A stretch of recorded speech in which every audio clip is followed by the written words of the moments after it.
And we are live. Hello, homemakers, and everyone in the chat or on the replay. Food shortages, rising inflation, and supply chain disruptions have made us all realize how vulnerable we are when it comes to our food supply.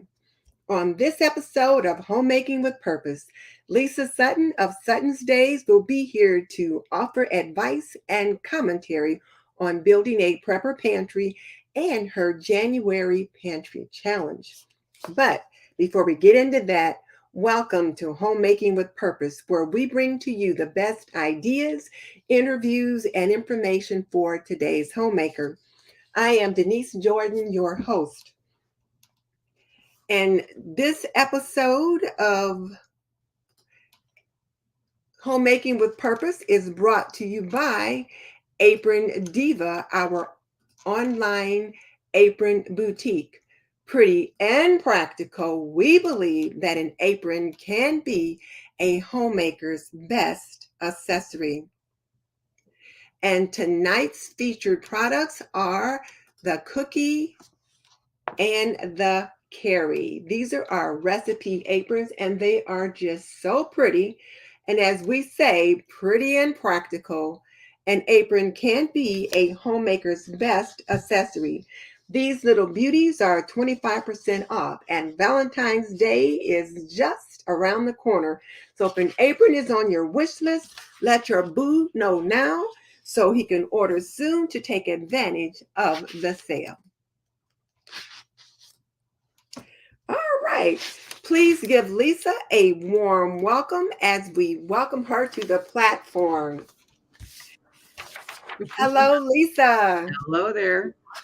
It's always good to have guests on that can share information, but I am so excited to have you join me tonight. I really have been waiting for a month to get you on. I'm happy to be here. I'm very excited. All right. Well, before we get started, to the people in the chat, if you have a question, what I want you to do is put hashtag Q in right before your question. Hashtag Q before your question. That way I'll be able to capture it. Mickey Blue Skies should be on, and she should be able to help me do that. But when you put the hashtag Q in front of it, that just makes it a little bit easier. Oh, and before we get started, let me tell you guys why my baby sister is called Mickey Blue Skies. I just thought somebody might want to know that because I'm always calling her Mickey or Max, but Blue Skies is like her little handle. When she had moved out of state and she would come home to visit our folks, she would say to our dad, she would say, "How's my sunshine?" And then dad would say, "How's my blue skies?" And so it was like she ended up Blue Skies. And when she started a Facebook group, she started her name there as Mickey Blue Skies. And she's just always been there. And I just thought, I don't know why I just felt the need to share that today, but I just thought I would. It's a great story. Yeah, I just think it's cute. And then there's lots of people jumping on and saying hello. So if there's people in the chat, Lisa, you can see them. I'm Yep. going to go ahead and jump right into it just so I don't take up a lot of time doing personal greetings and that kind of thing. But hello, everybody. And thank you so much for joining us today. And there's Blue Skies. She's on right there now. So Max, I just told him how you got your Blue Skies name. Okay, so Lisa, let's get started with the first question. And I always ask about the homemaker's journey. So tell us about your homemaking journey. I know you're married to Phil, Mm-hmm. but I don't know how long you guys have been married, how you met, or if you guys have any children or not. Okay, so Phil and I met, oh goodness gracious. We've been married since 2009. So Okay. we're recently, kind of recently married. But he had children prior, Mhm. and when his wife passed away, after his wife passed away, we met. And then that's when we got together. I have no children that I gave birth to. Mhm. Very conscious decision on my part. And yeah, Well, sounds that's like you that's right. inherited at I least one. inherited. I inherited my grandkids, which I call my meatballs. Um, Yeah, they are my meatballs. Everyone's like, why? I said, because I didn't have any kids, but Mhm. yeah, they're my grandkids, but I call them my meatballs. And so literally we live in a very small community, Uh-huh. and everybody in our community knows that those are Lisa's meatballs. Okay. So, yep. All right. And I might have missed it, but did Phil ever get his mule? No, he has not gotten his donkey yet. It's like one thing after another, but we made some lifestyle changes this year. And so we're hoping we have to clear a bunch of trees in order to make a pasture. And so we're hoping that that will happen this spring, and then we'll be able to work on getting him his donkeys. Okay. And I see that Ronnie Weaver is saying she didn't know Mickey Blue Skies was my sister. She's my baby sister, but sometimes she likes to act like she's the boss of me, but she's the baby sister. Okay. And she's also my administrative assistant and then one of my moderators. So she helps me in my business and all that kind of stuff. But okay. Perfect. So now one other thing, Lisa, I Mhm. am amazed by the amount of toilet paper you like to store up. Ever since I started watching you, you've talked about that. So tell us about that. Do you get razzed by family members quite a bit about that? No, actually, my family members jumped on board. Phil's son, him and his wife now have a stockpile similar to mine, and yeah, no, everybody knows about it. It's one of those, all the family members know about it. And I've been talking about it on my channel pretty much since the beginning of the channel, because it was one of those things that I always thought that I don't ever want to run out of that. So, even when I was single, it was just me in a 600 square foot apartment. I'm like, no, I had enough toilet paper for a family of 10, because it was just one of those things that you're going to run out of it when you least have the time to do so, when it's the most inconvenient. So, yep, it's always been very important to me. And you know what, though? The funny thing is, I'll bet you when we had the shortage and the shutdown and everybody was scrambling for toilet paper, they were like, okay, Lisa was on to something then, huh? Yep, yep, yep. I've been telling you. Yep. Okay. All right, so now let me ask you the first serious questions. And again, we've got lots of people that are saying hello, Hello, and hello. we're just going to say hello to all of you, and we're just going to continue right on with it. Okay. Well, Lisa, talk to us about the problems you've seen or heard about with the supply chain and how that will affect what we can get at the grocery store. Not only what we can get, but the price of it. And so, I mean, if you've been watching the news or listening to the news at all, you know that, they've got ships off the coast, and they've got issues with, having the stuff transported across country. And there's just so many different issues. And then the actual manufacturing of goods for anybody that is into food preservation, which is my passion. You know how hard it was to get any of the canning lids or the jars. There are some places where now they're just starting to show up, where you couldn't get them through the entire growing season. So anything that people, suddenly became interested in due to the pandemic, and due to all the things 2020 and thus 2021, people started looking at life a little differently. And a lot of people, not enough, in my opinion, but a lot. And so, while people are saying, oh, they're hoarding, I don't think there was so much hoarding as there was just more people getting into activities that, you or I do all the time.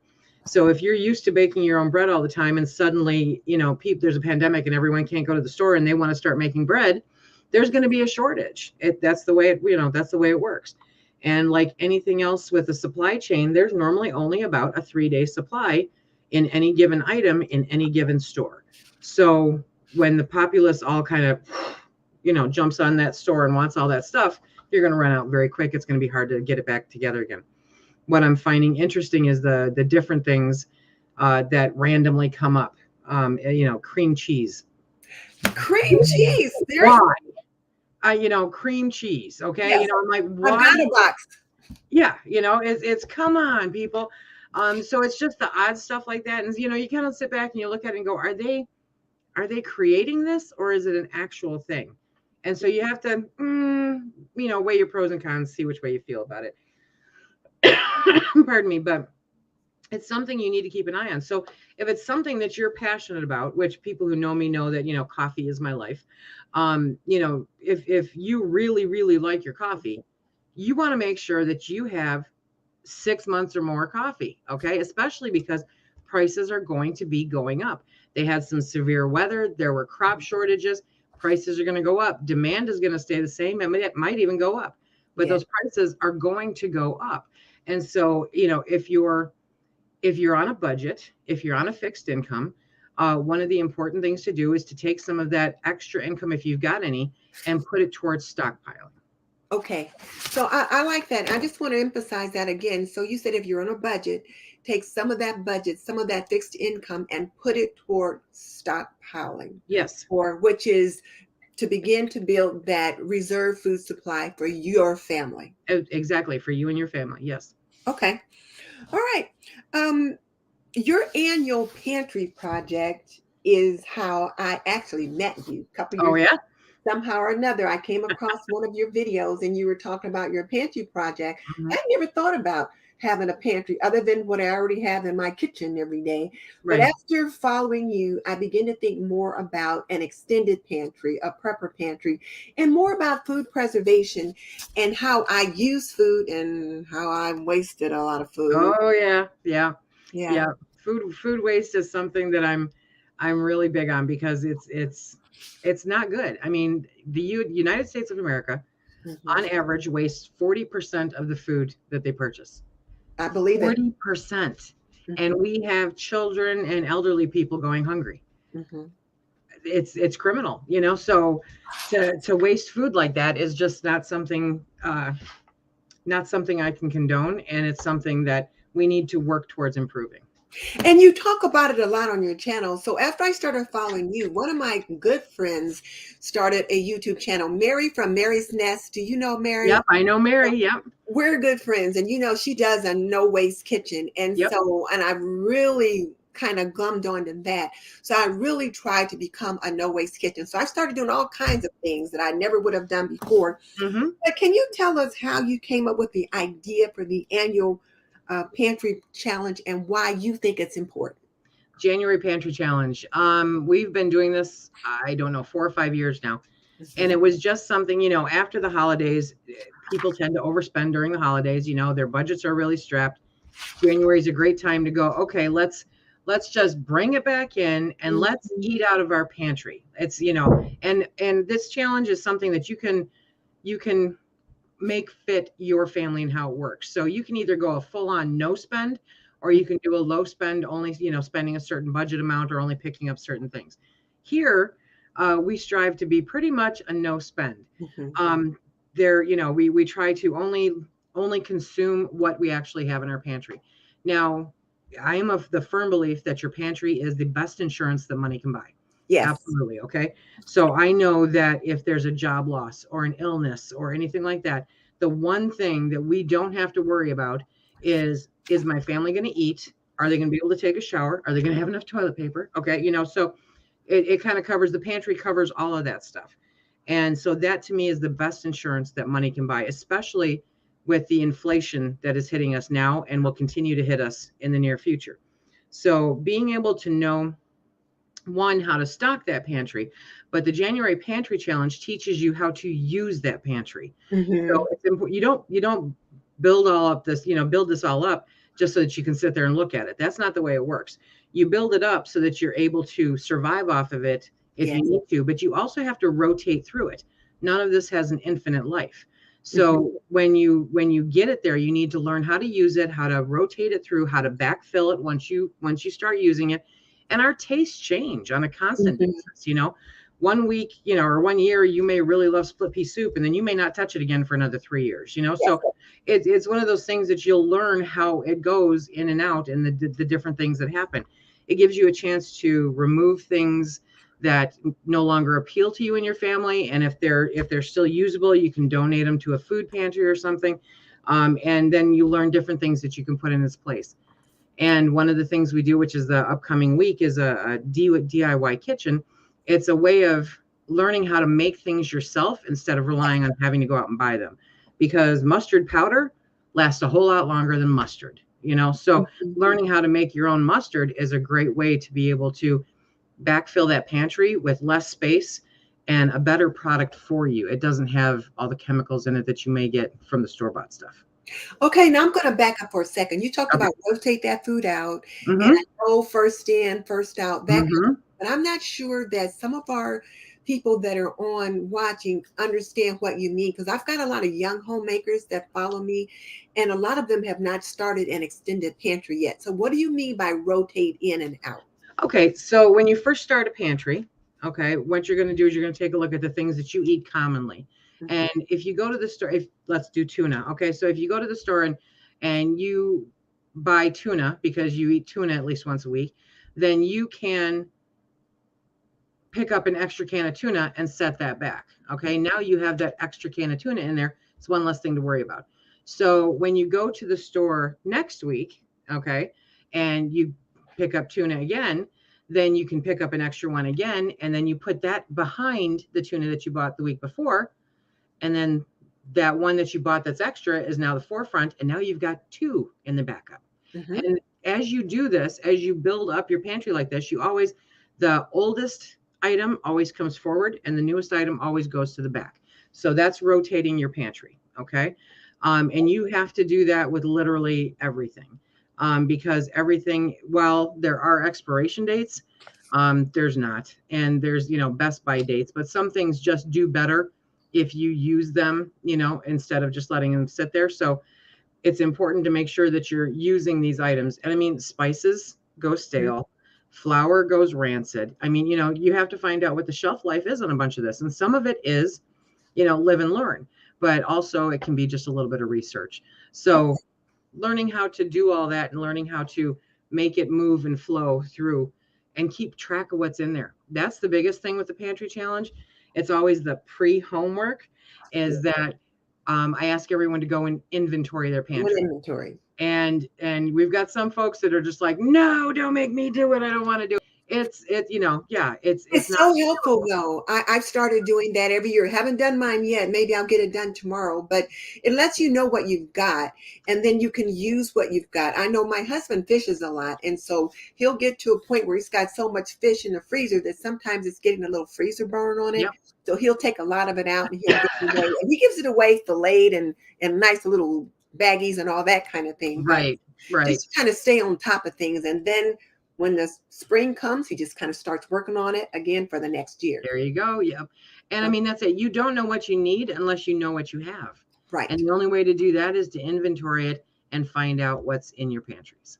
What are the rules for the pantry challenge and who can participate? Anybody can participate. Anybody can participate. So the rules are, there are no rules, kind of. Okay.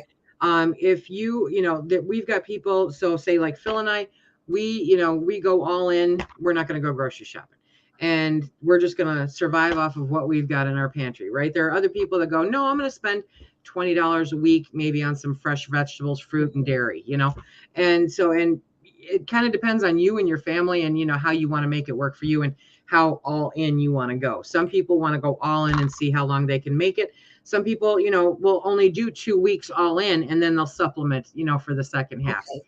The other rules are that if you do buy anything, because I'm a big advocate of, if you see it on sale and you can get it. Okay. So, it's not a no buy to the extent that if you see 99 cents a pound chicken that you pass it up. It's that if you see it, you grab it, you just don't use it this month. Okay. So, that's just a way of being able to take advantage of the sales without actually using it this month. Well, I'm joining you in the January Pantry Challenge. I join you every year since I first met you. And I'm doing a no buy January, but for my pantry, I'm buying perishables and dairy. There you go. Produce and dairy, I'm going to get those. I've got some produce and dairy that's left. And I do have some dairy or like soy kind of dairy stuff that's on my shelf. And I may try to use those. But I only have a little bit of produce, so I may try to use some of that, but we'll see. Okay, so real quick now, just to remind people of what we're doing, we've got Leisa Sutton from SuttonsDaze here with us, and she is the prepping and food, I should say, the food preservation queen. Oh, thank you. A food preservation queen. So under that umbrella of food preservation, she talks about building a prepper pantry, food storage, canning and all that kind of stuff. And I've got some canning questions I'm going to come to you with in a little bit. So I'm really trying to stay focused because I can be a squirrel and I can just be all over the place. I know that feeling. Yep. Yeah. So, okay. So I wanted to remind people about that. And then also that we do have aprons on sale, 25% off. So be sure to check us out.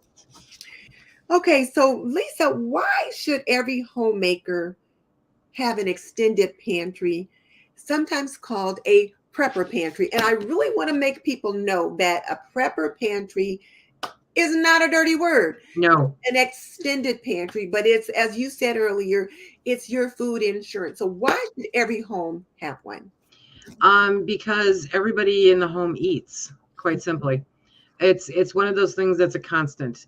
Everybody in the house has to eat, and if anybody has gone through any kind of food insecurity, while you wouldn't know it today from this svelte figure, there was, when I was young, I had just moved out on my own, and I was hardcore in between jobs, and I literally ate air pop popcorn for a week, right?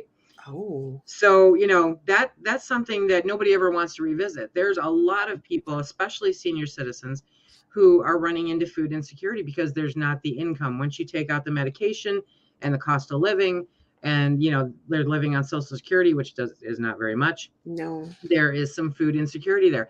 So survival, like Charlie says, yeah, survival. We need it to survive. It's very, very important. And making sure that we do it on our terms, kind of, it is important to me. Making sure that we have what we need and what we want, and being able to set that up in advance so that if things get really bad, if all of a sudden in March they declare a pandemic and everyone has to stay home, what are you going to do? Well, hopefully, Exactly. hopefully you will have a pantry that you can fall back on. Exactly. And I know a couple of my kids and relatives did tease me, but when the shutdown came in March, we had pretty much everything here that we needed, and we Right. just ate from our pantry, our fridge, and our freezer. So let me just ask you this. Let's just say I'm playing devil's advocate here. So I'm a young family. How can I build my pantry during a time where we have record inflation? How should I start? Start by determining what you eat. I mean, that's really the biggest thing right there. What do you eat today? And I mean, what do you cook and eat? I spent 25 years in the food service industry. It is an industry that I have fond memories of and love. Okay. Okay. However, stop going out to eat. Start making the stuff at home, especially if you've got a young family with children. Learn how to make the stuff at home. Learn how to do it that way, and you're automatically saving money. Anything that you can do to save money and build up a supply, start building up an extra week's worth of food. Or Mhm. start with 3 days. Do you have 3 days worth of food for everyone in your house? Figure out what that would look like. And because everybody's house is different and everybody's tastes are different, it's something you really do have to personally do. Start with 3 days, start with a week, then move up to 2 weeks, then move up to a month, then move up to 3 months. Okay. And as you are building this, you're learning, hopefully, how to rotate the food in and out so nothing goes to waste. You're learning how to make new things, like making your own mustard instead of going to the store and buying bottles of it. You're Making your own pancakes instead of buying them frozen for in the freezer. learning. I couldn't believe when I saw frozen pancakes. I was like, what? Um, so yeah, I mean, they and the thing is, when you make it yourself, you know what's in it. Mhm. And with all of the dietary issues that so many people are coming up with now, and our children are coming up with now, it's better to learn how to do this at home. And honestly, if it's a priority, you will find time for it. Yes. Okay. So it's something that you have to decide is a priority, and you can make it a family thing, bring everybody in the family in and learn how to do it all together, make some memories, and be healthier for it. Okay. So now let me ask you this. You alluded to this a minute ago, but I've heard this said quite a bit in food preservation and prepping lore, and it is prep what you Hmm. eat what you prep. Can you Yep. explain that for us, Yep. please, so that Um, everybody out here hears that? yep. Prep what you eat what you prep, because you don't want to put food in your pantry that you and your family don't eat. I would rather eat paper than spam. Okay. So I am not going to stock up spam in my pantry because nobody in this house is going to eat it. Mhm. So, it doesn't make sense for me to waste my time and my money and my space on something that nobody is going to benefit from in my house. So only stock up the things that you eat, and that way you eat the stuff that you stock up. I want to just pop this one up real quick. I didn't want to take questions this early, but this one, Beth says, is it necessary when it's just you? It's even more necessary when it's just you. A large part of my community are single women. One of my angels is Claire, and she's a widow, and she lives with her and her dog, and she has over the last few years set it up so that literally the woman had never had to go to the grocery store, and she has buckets devoted, 5-gallon buckets devoted to certain foods and to certain menus, and she's learning.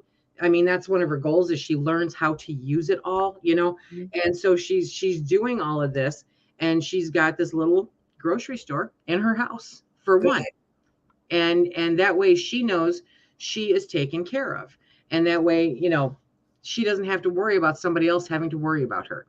And I know that I mean, that's a big thing. The older we get, Mhm. the more we are concerned about becoming a burden, but Yeah. also on the security of being able to provide for ourselves. Yes, Susie Orman, she's some financial guru, and she made the statement once that the best thing you can do is provide for yourself so your kids don't have to take care of you. Right. And so having your own pantry in your home so that they don't have to worry about how you're going to eat, that kind of thing is very, very important. Yep. So let me ask you this then. My kids weren't, but my kids are picky eaters. How do I Hmm. go about building a proper pantry with 3 picky eaters? Now, as a caveat, my kids ate what I put on the table. You It was know, like, if I cook it, I expect you to eat it. And I did know that, like, my one son didn't like peas. He didn't like anything green, but he hmm didn't like peas. And the other kids didn't like peas. Husband didn't particularly care for them. Said, okay, fine, I won't cook peas. They right. didn't like potato salad, so I didn't make potato salad. But everything else I cooked, I expected you to eat it. Yeah. What would you say to that young mom? I got 3 picky eaters. How am I going to build a prepper pantry? Well, you and I grew up in a different time where we ate what was put in front of us. Yes. It was a different time. Um, and to some extent, I still kind of fall in line with it. If you're hungry enough, you'll eat it. Hmm. But when you're looking at it, you can have picky eaters and still stock up what they eat. And still, even if it's something, a lot of little kids like Chef Boyardee, right? Well, we did a back to back of the pantry challenge, and I turned Chef Boyardee ravioli into a pizza.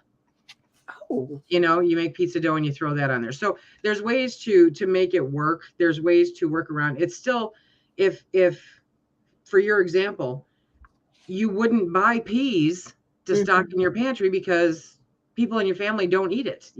So it didn't make sense to waste the money on it.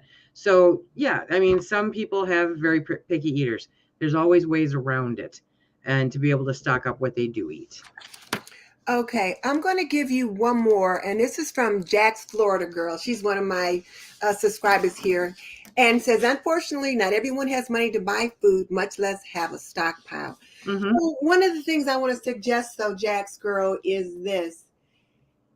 Whatever it is that you do have, when you buy your groceries for that day or that week, try to get one little extra thing, something very inexpensive, and put that back. Lisa, what do you want to say to that? No, absolutely. Now I have known many people who were on assistance, who were on EBT cards, and they found a way, even with the EBT cards and having to feed everybody they did, to be able to buy a little bit extra and be able to put it back. Okay. So I mean, I know a lot of senior citizens that do it on a regular basis. And there's a, if it's important, you'll find a way to do it. And Mhm. I'm not saying it's gonna be easy, and I'm not saying it's Yes. gonna be something that yeah, would you rather go out and buy a new pair of, shoes, or a new purse, or would you rather have a subscription to Netflix, or would you rather have food security? I'd rather have the food security. I'd rather have food security too. And I tell you what, now that I'm retired and we're on a fixed income, Yeah. it just really makes all the more Mm-hmm. sense to Yeah. have that peace of mind that you don't have to worry about that. Okay, let's see.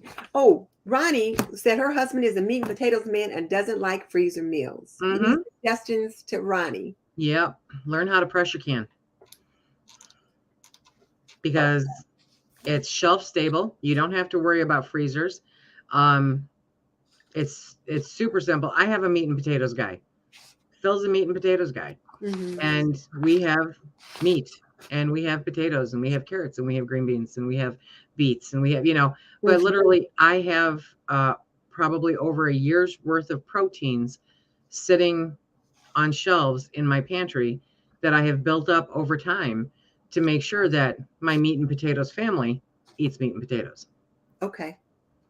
Lisa, speaking of canning, I wasn't going to talk about this yet, but Hmm. since we're talking about canning, I've been really wanting to learn how to pressure can. I Hmm. can do water bath canning. I can make jams and jellies and like sauces and that kind of thing. But if it's protein based, I've not learned how to do that. And my mom and my grandma used to do that, but I never learned how to do it. And I've been afraid, but I'm going to bite the bullet this year and buy a pressure canner and make myself learn how to do it. But what advice Absolutely. would you give to me and other people that are like me? They're like, oh, I'm just afraid to try it. Okay. So one, at my age, I'm running out of time. I don't have time to be afraid. Mhm. Okay. Number two, do you drive? Yes. There's a better chance you're going to get in a car accident than have anything go wrong with their pressure canning. Okay. Oh, Follow the rules, trust the process, and you'll be fine. Pressure canners don't blow up. yeah, Um, especially you today. know, Not yet. I mean, they have safeguards now, so it's not done. So as long as you find the right way to do it, okay, go to the National Center for Home Food Preservation website, National Center for Home Food Nikki Blue Preservation. Skies, can you put that in the chat, please? Say that again. And Blue Skies is going to write it in there for us. National Center for Home Food Preservation. They have a website, and they are in they're funded, they're tested, approved times and pressures for pressure canning or canning period, Hmm. where you are. And I agree. Mandy Johnson says in the chat, pressure canning is so much easier than water bath. It is so much easier than water bath. Okay, so trust that process. Learn how to do it that way. Maybe you have, depending on where you are, they have classes, and sometimes they don't charge anything for them. Check Hmm. your local extension office. Check out SuttonsDaze. I hear they teach canning on their channel. I Um, know you do. I'm just checking it out. okay, so be careful, and I will say this: be careful. And I tell the people that watch my stuff is don't believe everything I tell you. Go back to the National Center for Home Food Preservation and verify what I have told you, just to make sure. You have to learn. Nobody's going to spoon feed this to you, so you have to be Right. sure to follow up for yourself, and that prevents you from taking risks. I mean, there are people that will tell you that it's perfectly safe to bake bread in canning jars and put lids on them and seal them up. And no, that is a bacteria sponge in a jar, and you're going to kill somebody. Ooh. So you really have to be careful about what you follow. But it's doable. It's not difficult. Okay, I can understand it's a little intimidating, Yes. but there's a better chance you'll get in a car accident than you will do anything wrong with your canning. I'm So going go to get try it yourself this a year. canner. All right. And then since we're talking about canning, the other thing is I've heard some people, well, I know there's been trouble finding your canning lids. Hmm. I have a lot of wide mouth jars, but even small regular mouth, wide mouth jars, Yeah. people have been having trouble finding those. I found them lately at Kroger Hmm. because right now it's not the growing season. But what I have also seen people talk about Hmm. is that, well, they've been reusing their lids. Yeah, God, no. Now, my mom taught me not to do that. Right. And I've not heard what I consider to be very reputable people talking about that. What are your thoughts on reusing your old canning lids that you've used them once before? I think that you are risking dollars for cents. A canning lid costs you 25 cents. Okay. Mhm. You are risking dollars. You are risking, pardon me, the food that you're putting into the jar, the fuel that you're using to can it, the time that you're using to can it, your most precious commodity, Mhm. and for a couple of cents. Do not reuse canning lids. If you want to use them for anything, use them for your dry goods. If you store your extra spices or something like that in canning jars, use those instead of new lids. Okay. I But can't no, find any lids. What do I do? Well, right now, okay, so right now it is January 2022. So what you need to do right now is you need to get out there and you need to be looking for those lids and you need to be buying them now, okay? Because this lid shortage is not going away. This is going to be here for at least a couple more years. So get out there now and look for them. I do not recommend looking for ball lids on Amazon. There was a huge issue at the beginning of the pandemic where a lot of fake lids were being, put out there. Some people have a serious issue with buying lids made in China. You do you. I mean, seriously, it's your kitchen, your rules. But you have to figure out what works for you. They have a bunch of different places. Just watch how much you're paying for them and get out there now. Spend Now, the money now to do it because you don't Kroger want to has be them looking for now. them. Mhm. Kroger You has don't them now. I don't know about Walmart, but Kroger Walmart, they're definitely has showing up them. more at Walmart, a lot of your hardware stores, Kroger, I've heard a lot. And I'm not, what state are you in? I'm in Indiana. Hi, Indiana. I'm in Michigan. So I know that, what is it, HEB? They're starting to show up there. It's down south, I think. But yeah, I mean, start looking around and you will begin to find them. You hear that, people? Start looking now before the growing season, before it people are actively, a lot of them are actively searching Right, for them so that you have what you need. right. Okay, one of the other things, I think that was the only all the canning questions that I had. So then backing up to the pantry itself. On your video, the 2022 January Pantry Challenge, you talked about menu planning and you debated between shopping your shelves or evaluating your week as the most important, but decided they were interrelated. Hmm. So this is two questions. What do you mean by evaluate your week? And then how does shopping our shelves play into that? Okay. So evaluating your week is determining what you've got going on this week. Okay. Now you're a working man or woman and you've got your 40 to 50 hours a week that you've got to be someplace. Plus maybe you've got young kids that have to be at their 14 places, and then somehow you're trying to figure out what to make for dinner at the same time. Mhm. So if you are aware of all of your appointments, then you better know what you can accomplish on certain days or what you may have to set up ahead of time. So, if you're going to be, the whole family's home and you've got plenty of time on Tuesday night, then that's a great night to make, something a little more intricate than sandwiches or, something simple. So you can kind of determine what kind of time you have allotted, Mhm. evaluate your week, whether it's a senior citizen and evaluating, you know, uh, outings or doctor's appointments and, figuring out your schedule from there and what you can fit in to somebody with young kids and two full-time working parents. You have to figure out what kind of time you have available. From there, you go and you shop your shelves. Shopping your shelves is just pretend like it's a grocery store. Yeah. Shopping your shelves like you would a grocery store. Go in there and figure out what's in that, what's in those cabinets, what's in that pantry that you can make meals out of and tuck it into those days then that it best works according to your schedule. Mhm. Exactly. Like tonight, for example, I knew that I was going to be doing my show and there were some things I needed to do to get ready. So tonight we're having leftovers. I made a Mhm. delicious turkey chili yesterday. Oh my goodness. And I thought we'll have those leftovers on Thursday so I don't have to worry about what I'm Exactly. going to have for dinner. So now Right. tomorrow is something different, but tonight I had it covered. Okay, so I want to just revisit this for a second. You touched on it earlier, but what's the difference between Best Buy and expiration dates? I want to make sure everybody hears it. Right. A best buy date kind of falls into this is when the manufacturer says that it's best purchased at. It doesn't mean it's expired then. It means that that's when it's at its best according to them. Okay. An expiration date can also kind of be taken with a grain of salt depending on what it is. I've seen expiration dates on salt. Salt. Salt is a forever food. Okay. Salt will outlive any of us. So, you really have to look at these with a grain of salt. Anyway, they're they're just they're suggestions on when the manufacturer wants the retailer to rotate them out. Okay. So if it's something like fresh baked goods, yeah, those have a finite shelf life.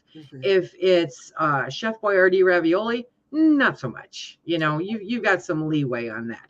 So throwing out, perfectly good canned food because it's March 1st and the expiration date is February 30, or 30th, February 30th, February 28th. That is a waste of money and a waste of food. Okay. All right.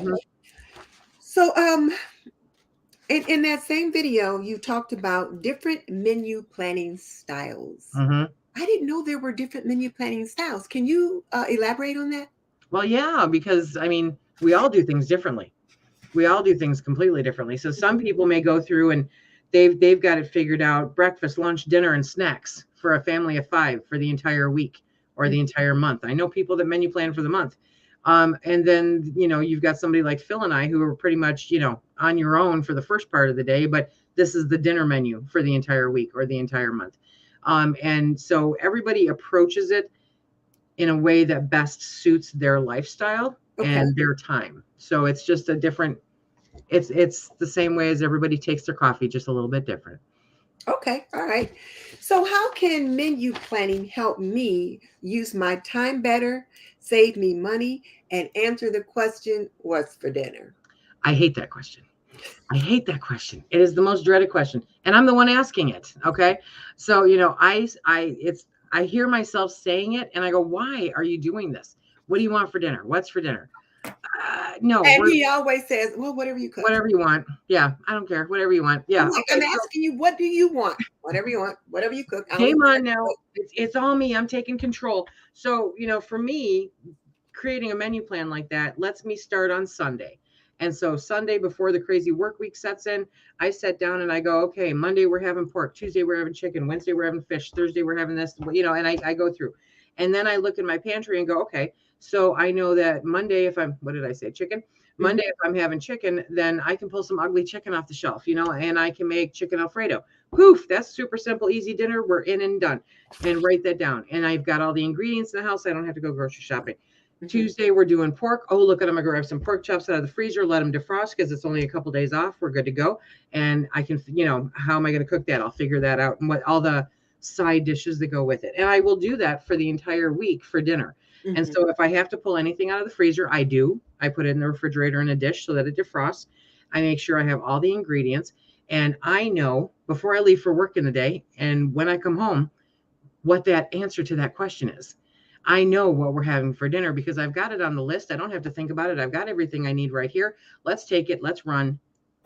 Let's make it. We have just saved a ton of time because there's nothing worse than I'm tired. I'm probably not in a good mood. I'm coming home and I'm going, now I have to try to figure out what I want for dinner. I want food. Don't make me think past that. I'm not that particular. But I figured it all out on Sunday. So, hey, guess what? I am so tired, but I know that I've got everything I need. I'm going to make some chicken Alfredo when I get home and I'm done. Okay. I got you.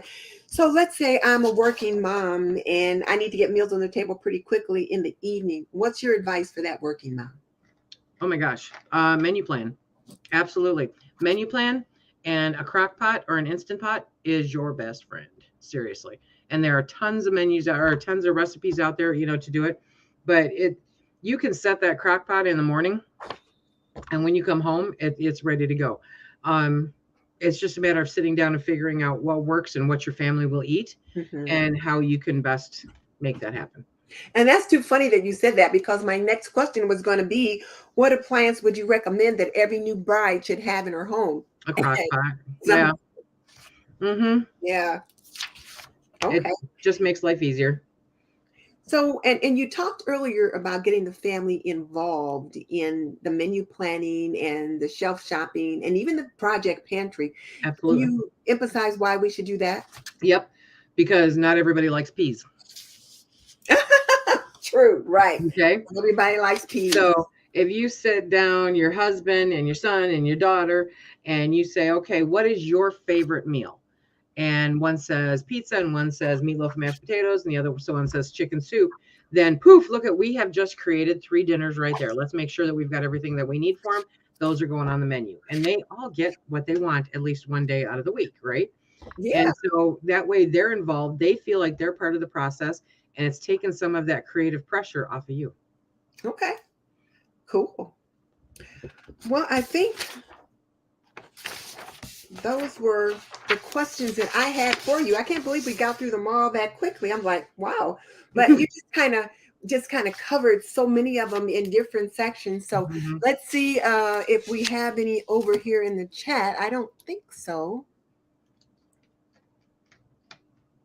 So Blue Skies, they were supposed to put a hashtag question mark if we had any questions in the chat, and I don't see any. But I'll let you look while I ask her another question. And just as a reminder to people who jumped on late, we have got the indubitable Leisa Sutton here with us tonight from SuttonsDaze. And she is just dropping knowledge about food preservation, meal planning, prepper and pantry, just all kinds of good stuff. So I'm just really glad. Oh, what the heck is ugly chicken? Okay. So ugly chicken. Okay. So pressure can chicken. Back a few years now. Ugly chicken's a name I came up with because you have 2 ways to can chicken, okay? And one is hot packed and one is raw packed. When you hot pack chicken, that means it's cooked and then put in the jar with a broth. When you raw pack chicken, it's exactly what it says. You are putting raw chicken into the jar and pressure canning it, right? And people are like, oh, I can't do raw pack chicken. It's just so ugly. I'm like, it's not supposed to be pretty. I mean, if they sold tuna in glass jars in the store, you'd go, oh my God, that tuna is ugly, right? No, you don't do that. It is ugly. Okay, it's ugly, but it tastes so good. And there are so many things you can do with it. Ugly chicken is the bomb. Yep. Okay. Oh, one thing I meant to mention earlier too, when you talked about you've got a year's worth of protein, since I don't pressure can, I will buy meat in the can. So we've got Grable Meats. I think it's Grable Country Meats right here, like half an hour from where I live. And you can buy them at Kroger and different places like that. And so I will buy meat in the can. Now, those prices have definitely gone up. Oh, yeah, they have. Last year. But I will buy those and try to put those back. So you can buy a can that's like a whole chicken or like turkey or pork or beef and those kinds of things. So I've been doing that. Have you tried any of them? Oh, heck yeah. Okay, good. I just want to make sure. One of those up here. I didn't think about that. I'm going to tell my husband to go get me some meat off the shelf. Because the thing is to make sure that you try it. We did a taste test here. I don't eat commercially canned meat. And so we decided to try it because some friends of mine were teasing me. And I said, I wouldn't even know. I've never had that canned corned beef. Oh, corned beef hash, right? And to me, it's just not, So I tried the corned beef hash and I tried potted meat, and I received a fair amount of grief about my reaction to them because people are like, what? We've had these all the time. That's what we ate when we didn't have money. And I'm like, I respect that. I get that. But I don't know what's in that. I have no idea what's in that. I know what's in my ugly chicken. I know what's in my beef. I know what's in my pork. I'm the one that put it in the jar, So. Hey, honey, go downstairs and grab me a can of meat off of the prepper shelf. It's the far corner closest to the china cabinet. Just grab any can. Doesn't matter. Bring it up. All right. Bye. I don't think I've ever heard of Grable Meats. Goodness. I've heard of Keystone. I have heard of Keystone. Grable kicks Keystone to the curb. Okay. I mean, those Amish folks know how to can some meat. Okay. And they do a great job. Huh. Yeah. So we've got a big Amish community here in our state and close to our area. So yeah, they do a great job. That's I guess why I'm surprised, because we have a very large Amish community around us, and I don't think I've ever seen it. Well, then they not in industry. So hopefully he'll bring one of those up. I told him just to grab it. Oh, yeah, because it's right there in Grable, Indiana. Yeah. Okay. Which is about half an hour from where we are. Oh yeah, you're right in the mix of it. Okay. Yeah. Okay. So but I do that. And I hear him coming back up the steps. All right.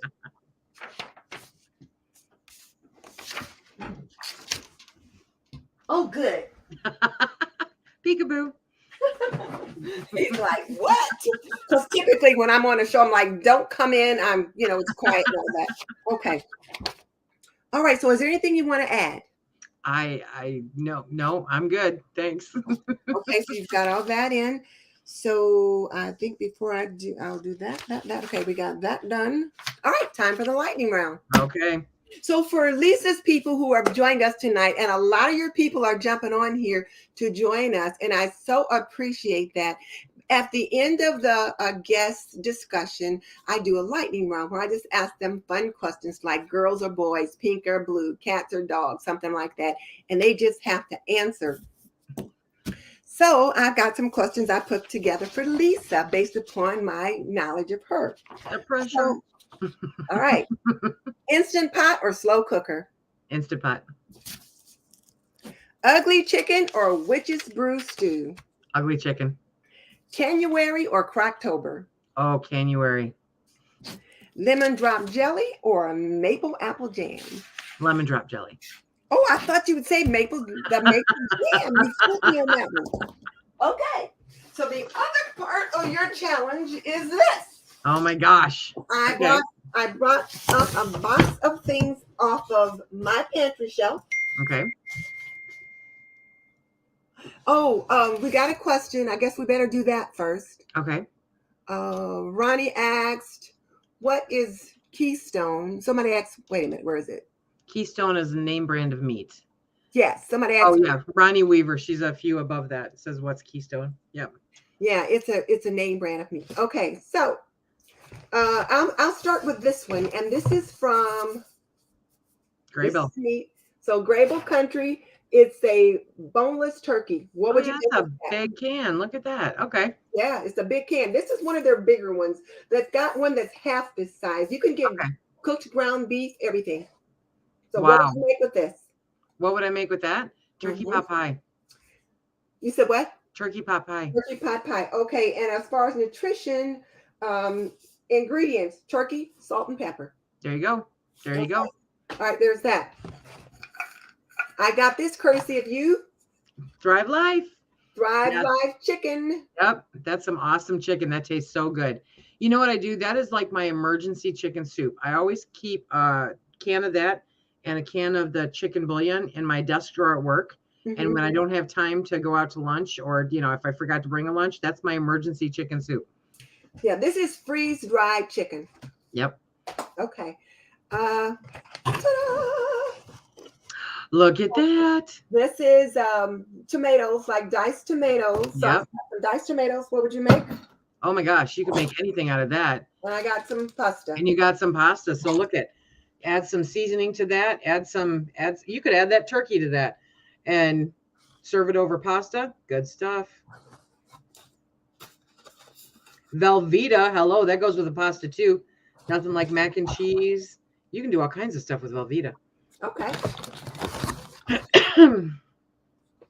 I am clueless. I don't like grits. Well, you know what? You're in Michigan. You guys don't do grits. It's kind of funny. When I was a kid, we didn't do grits either. We had grits maybe once or twice a year. It was a special occasion. Because my mom was born right here in Fort Wayne, and I grew up right here. So we had grits occasionally. But my husband was from the South, and his family had grits. So I learned to cook grits. Phil loves grits. Oh yeah, I made a great grits, ham, cheese, and grits casserole a few days ago using up my Christmas ham. Ham, cheese, and grits casserole, Phil.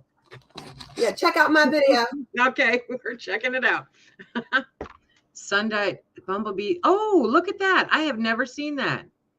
That's seasoned tuna. That would make some awesome tuna salad. That would be great in a little. Yeah. Mm-hmm. Again, throw it with the pasta and make some tuna noodle casserole. Yeah, and I got this I think I either got this at Kroger or Dollar Tree. So it was only like about $1, but I have not used any of it. So I need to do Let that. us know how it is, because that sounds good. I love sun-dried tomatoes. Whole dried eggs. Yeah, you could. Oh yeah, totally. You can make scrambled eggs, throw in some vegetables with it, all kinds of good stuff. Okay. Mm-hmm. I think that was everything. Oh, then these were the Essenhouse Amish noodles. Yep, the Amish noodles are awesome. Okay. You can make all kinds of meals with that. You mix the tomatoes with some of that Velveeta cheese, throw in some of that protein, serve it over the noodles. I have no idea about the grits. You're on your own. Yep. Oh, I can do all kinds of stuff with grits. Well, I usually just make grits for breakfast with I put butter and sugar in them. And I tell you what, have you heard of Roland Martin on he did a whole show on his Okay. channel about whether or not you have grits with butter and sugar, which I do here in Indiana, but in the South they do salt and pepper. And it was Okay. a whole show about that. I'm like, seriously? But we had grits as a I think Phil don't you put sausage gravy on your grits? Oh, Yeah. sausage gravy. He puts sausage gravy on his grits. And I'm like, okay. You could do them like mashed potatoes or whatever. Yeah. Okay. Yeah. So then I think, so how do we connect with you, Leisa, later? How do we connect with you later? SuttonsDaze. If you check out SuttonsDaze, it has all of my contact information. I have an email. If you have any canning questions, you can email me. I get emails all the time that I answer. But just check out SuttonsDaze. I thought I had it up. Oh, here it is. Okay, I'm going to share my screen. Hang on a second, because I have to talk myself through it. Share screen, share screen, share screen, Chrome tab, SuttonsDaze YouTube. There we go. So this channel, and you can find out all kind of good information there. And as you can see, she's talking about January, the announcement, and then her January Pantry Challenge. Pantry Challenge is somewhere. It's right below. There you go. Oh, right there. Yep. January Pantry Challenge. And then she's also got a planner, but I have to come back to get to there. So hang on a second. Okay. I gotta stop sharing that one. Come back to the main screen, share the screen again, share the screen, share the screen, and Chrome tab, and this one.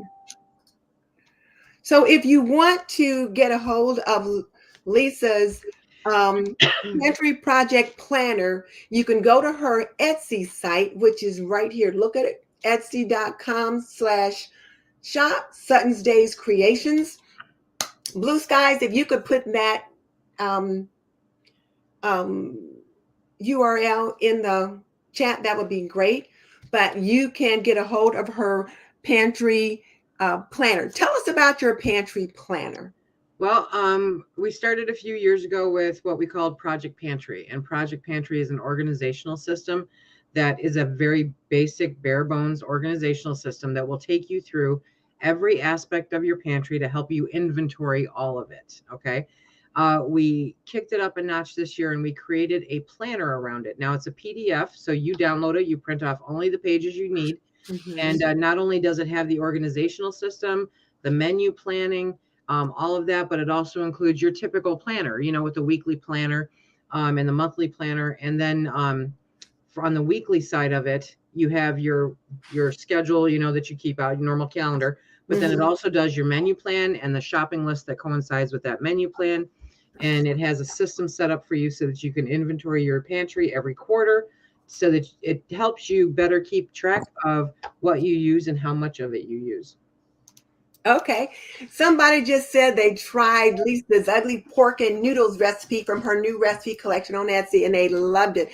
I guess I might try a couple of those things. So you guys have to check out Lisa's stuff. I mean, it's really good. She is legit. She really is legit. You'll love her. And before I let you go, and you can stick around if you like, because I'll be wrapping it up in a few minutes. But one of the things we've been talking about on the last couple of shows is the word of the year. I've been encouraging the ladies and the gents that join us to choose a word for the year. So my word for the year is strategic. And I want to try to be strategic in my business life. I got the apron shop. Yep. And YouTube, as well as my family, personal relationships and that kind of thing. Do you have a word for the year? I do. My word for the year is wellness. This is going to be the year where I focus on my health, my husband's health. That's going to become a priority. Okay. And my husband and I have been talking about the same thing too. So we're going to be strategic in all areas, and that includes health and wellness. Mm-hmm. So, and for those of you that are on the chat, tell us what your word is and how you plan to keep it in mind. Like, what are you going to do to keep that word front and center? I'm putting mine in my planner. I'm writing it on each month, each week, so that I don't forget it. And I'm putting it on my mission board. What are you doing to keep your word of the year? I make it my screensaver on my phone and on my computers. Oh, okay. Since we're on those so much, that way it's always in my face. That's a good idea to put it on your screensaver on your phone. Somebody just asked me, have I shelved the weekly apron? And yes, it's this one back here. It is the cookie. It's got a cookie recipe on the front and then also the carry. I can show it again real quick because if you came late, you missed it. And at least I have to talk myself through this because if I don't, I mess it up. So I say, and so there used to be, so this is the cookie. And it's got this recipe right here from Aunt Lisa's grandma, and her grandmother's handwriting is like right under there, which I think is kind of cool. And then also another recipe apron in that same collection is this one. I like this one the best, and my husband loves it. He says it looks like an artist's canvas. And so these two are 25% off this week. So there's that. And some of the words people have chosen, Ronnie chose inner peace. She put it on her calendar and set it to pop up through the day. Oh, that's a good idea. Put it on like a timer and have it pop up at certain times. Oh, Lori Lyons says her word is hope. She's put it on every weekly spread of her planner and in her prayer journal. I like that. Lindsay Lou, refocus. Good idea. I had that a couple of years ago, but yeah. All right. One of the ladies most recently told me that her word was discernment. And I thought, that's a good word, discernment. Okay. So I've reminded people about the aprons. Visit us at www.aprondiva.com. Okay, ladies and gents, the question of the day is, what do you plan to do to protect your family from rising inflation and possible food shortages? What are you doing for food insurance? Tell me in the chat or in the comment section. Hey, Cal. Shells Rose, consistent. Our Anderwill is order. Grow. Oh, I like that. Grow. Joy. Nancy, joy is such a good word. Okay, so there's that. So again, our question of the day is going to be, what are you doing to get yourself secure food insurance for 2022? I want to invite you guys back to check out my video, Getting Back on Track After the Chaos of the Holidays, and my live stream where I showed off my freshly baked bread. I baked some bread the other day and I did a live stream just to show the bread and my new bread slicer. I ordered a bread slicer so I could cut the bread.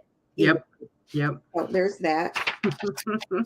And I believe that's it. In the meantime, this is Denise Jordan saying you are not done yet. Click on the link, which isn't there yet, but click on the link in the comment section for more homemaking inspiration. And we will see you next time. Guys, thank Leisa for joining us. Leisa, thank you. Amazing. Thank you for having me. Amazing. Somebody picked the word canning. No, that's what he's doing this year. Okay. The gardening. Yeah. That's somebody else's word. All right. So thank you guys, and we will see you next time. Bye.